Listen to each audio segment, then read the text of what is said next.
নমস্কার বন্ধুরা, মামন শাহ ব্লগে তোমাদের সবাইকে স্বাগত। তোমরা সবাই কেমন আছো বন্ধুরা? আমার দেশ বিদেশের বন্ধুরা তোমরা সবাই আশা করি ভালো আছো। আমিও ভালো আছি। জানো বন্ধুরা, ভালো তো আছি, তার মাঝে তোমাদের বলি আমার কথা, সংসারের কথা।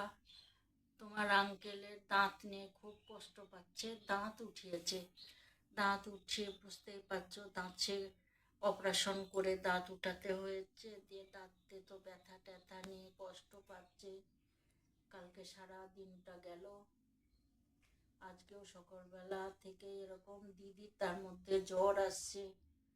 ওই কোনো রকমে বন্ধুরা আমি দেখো ভিডিওটা করছি, তোমরা আমার সাথে সাথে থাকো আর ভিডিওটা প্রথম থেকে দেখো, স্কিপ করো না, প্রথম থেকে শেষ অবধি ভিডিওটা দেখো।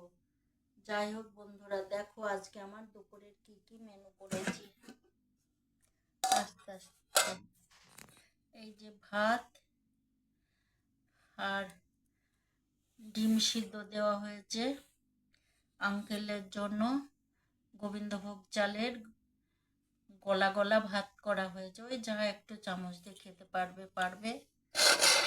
সুজি লিকুইড করে কালকেও সারাদিন ওই ভাত, দুপুরে এসে তো সেরম খেতেই পারে না, ভাত পাতলা প্রেশার কুকারে সিটি দিয়ে দিয়ে গুলিয়ে কোনো রকমে ওই ভাত একটু খেয়েছে, আজকেও তাই হয়েছে। আর আমাদের জন্যই দেখো সাদা ভাত, ডিম, আর এইখানে আছে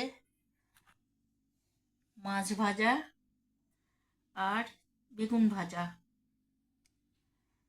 আর বন্ধুরা এইখানে আছে চচ্চড়ি, কফি ডাটা টাটা গুলা, শিম আলু মূলা টুলা দিয়ে একটু চচ্চড়ি। জামাইটা আবার এই চচ্চড়ি খুব ভালোবাসে, তা মেয়েটা তো জ্বর, এই চচ্চড়ি করলাম, ওই একটু ফ্রিজে রেখে দিব কালকের জন্য, আর কালকের জন্য রেখে দিব, আর আজকে এই চচ্চড়ি একটু খাওয়া হবে।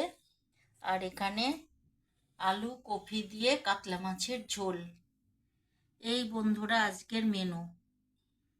আর রাত্রে দেখি ম্যাগি কি করা যায়, কি কিছু, যাই হোক রাত্রেও একটা ওই রকমই, তোমাদের সাথে তো রাত্রে আর শেয়ার করি না, ওই একটু কোনো রকমে হবে। রুটি টুটি তো কেউ এখন খেতে পাচ্ছে না, খাচ্ছে না, আঙ্কেলও খাচ্ছে না, করাও হচ্ছে না, ওই জন্য তো এখনকার দুপুরের মেনু বন্ধুরা আজ এই অবধি। তোমরা বন্ধুরা খুব ভালো থাকো, আনন্দে থাকো। আমার ওই জন্য মানসিকতাটা অতটা ভালো নাই। আর এখানের ওয়েদারটা জানো কেমন, দুপুরে 8টার পরে খুব রোদ্দুর, মানে সেই রোদ্দুরে থাকা যায় না, আর রাত্রিবেলা ঠান্ডা, ওয়েদারটাও এত বাজে চলছে। যাই হোক আজকে এই দুপুরের মেনু হয়েছে বন্ধুরা। তোমরা সবাই ভালো থেকো, আমাকে লাইক শেয়ার কমেন্ট করো, আর সাবস্ক্রাইব করে আমার পাশে থেকো বন্ধুরা।